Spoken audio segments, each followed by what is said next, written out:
Quand on cherche une nouvelle maison et quand on fait de nombreuses visites, souvent on va se focaliser sur l'intérieur du logement.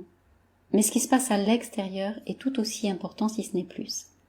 Saviez-vous qu'en Feng Shui, 70% de la qualité énergétique d'un habitat dépend du paysage extérieur? En prendre conscience permet de chercher son nouveau logement avec un tout autre regard. Restez avec moi, c'est ce dont on va parler aujourd'hui dans ce nouvel épisode de podcast.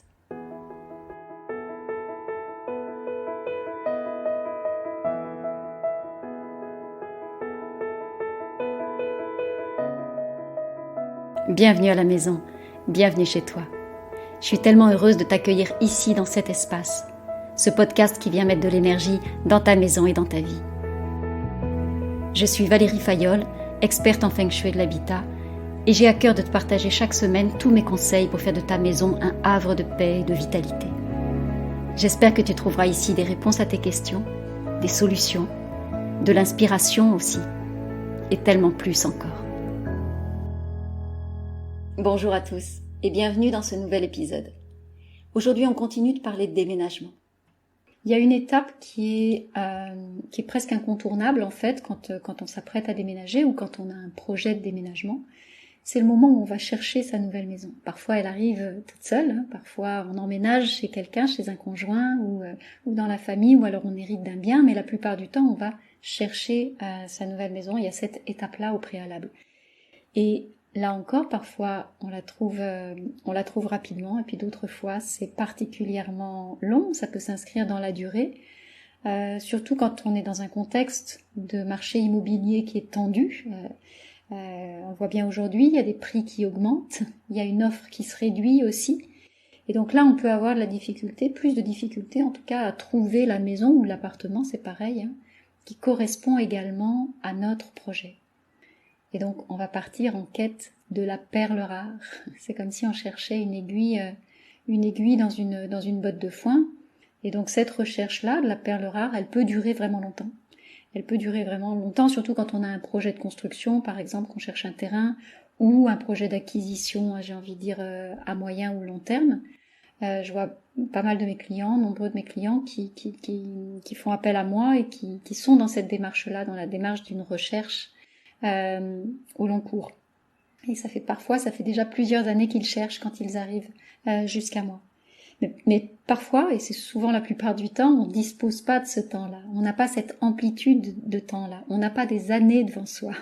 Il y a une forme d'urgence, soit parce qu'on doit quitter le logement dans lequel on est, on a un départ qui est avec une deadline, mais ça peut être aussi parce qu'on a un nouvel emploi, donc il y a une date d'embauche à honorer aussi. Et on veut être chez soi avant d'embaucher, ou alors il y a une rentrée scolaire qui est prévue, et donc dans une nouvelle ville, et donc là aussi il faut que tout soit en place avant la rentrée des enfants. Et quand on est dans ces situations-là, on va chercher dans l'urgence. On va se mettre à chercher notre prochain logement dans l'urgence. Et ce qui se passe souvent en fait quand on cherche dans l'urgence, c'est qu'on peut être tenté vraiment de baisser son niveau d'exigence. Comme on va être pressé, on va renoncer à certains de nos critères initiaux. On va peut-être faire des choix par défaut aussi. Alors, pourquoi pas, Tout est toujours une question d'arbitrage et de choix. S'il y a une chose sur laquelle je vous invite à ne pas baisser votre niveau d'exigence, c'est pas tant le prix, c'est pas tant non plus la superficie, c'est pas non plus la luminosité ou l'agencement des pièces. Mais s'il y a vraiment un point sur lequel vous devez rester focus et ne pas lâcher, c'est la qualité de l'environnement. Ça, c'est vraiment essentiel. Et il y a quelque chose qu'on vous dit rarement, peut-être que vous l'avez jamais entendu, mais qui pourtant est bien là, c'est que 70% de la qualité du Feng Shui, c'est-à-dire de la qualité énergétique de votre maison ou de votre appartement, dépend de l'extérieur. C'est pas 10%, c'est pas 20%, c'est pas 30%, c'est 70%. Donc c'est pas rien, c'est vraiment même énorme. Et ça, c'est vraiment important d'en prendre conscience, parce que la plupart d'entre vous aura tendance à se focaliser exclusivement sur le logement lui-même. Alors que c'est aussi et surtout à l'extérieur que ça se passe, que ça se joue. Et donc vous pouvez avoir la plus belle des maisons, vous pouvez avoir la maison de vos rêves, si elle est posée au milieu de nulle part, ou si elle est posée dans un environnement hostile, ce sera jamais la maison du bonheur. Alors qu'à l'inverse, oui. Vous pouvez tout à fait avoir un logement qui est plus standard, Mais s'il est situé dans un environnement qui est porteur, à ce moment-là, la maison sera haute en énergie et vous pourrez vous y sentir vraiment bien. Donc quand vous choisissez votre maison, ne vous contentez pas de regarder l'intérieur. Prenez en compte l'extérieur aussi. Et à l'extérieur, ne vous contentez pas non plus de regarder uniquement votre bâti. Je vous invite à élargir votre regard et à aller voir ce qui se passe à l'échelle du voisinage direct, le voisinage immédiat, mais aussi à l'échelle de votre rue et à l'échelle de votre quartier. Le quartier dans lequel vous allez habiter devrait être absolument accueillant pour vous. Il devrait être invitant. Et ça aussi, c'est une notion qui est subjective. Ce qui sera accueillant pour moi ne le sera pas forcément pour vous, et inversement. Donc, allez visiter le quartier vous-même. Ne vous contentez pas de ce que d'autres pourraient vous en dire, même si ce sont des amis, même si c'est la famille. Ne vous contentez surtout pas de ce que l'agent immobilier pourrait vous dire non plus. Et allez visiter le quartier avec la même attention, le même observation, le même questionnement en fait que lorsque vous visitez votre maison. Et allez-y à pied aussi.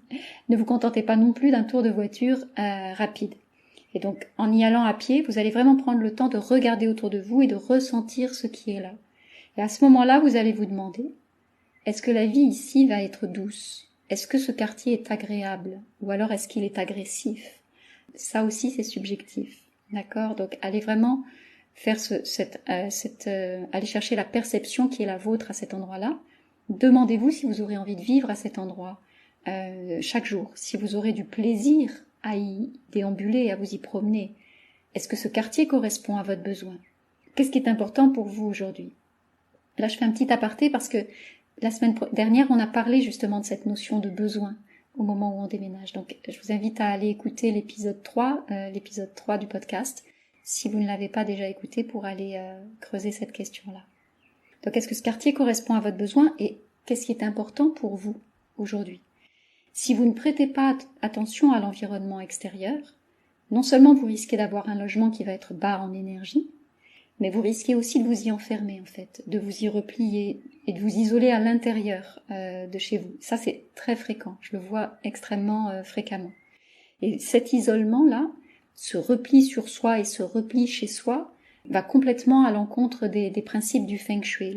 Une maison Feng Shui sera toujours une maison en lien avec l'extérieur. C'est une maison qui ouvre sur l'extérieur. C'est pas une coquille, une boîte dorée. Donc vraiment ce lien avec l'extérieur, c'est important. Et je vous invite vraiment à avoir ce point de vigilance au moment où vous choisissez votre nouvelle maison. Ne pensez pas que c'est un détail. C'est vraiment essentiel d'aller observer votre quartier à la loupe.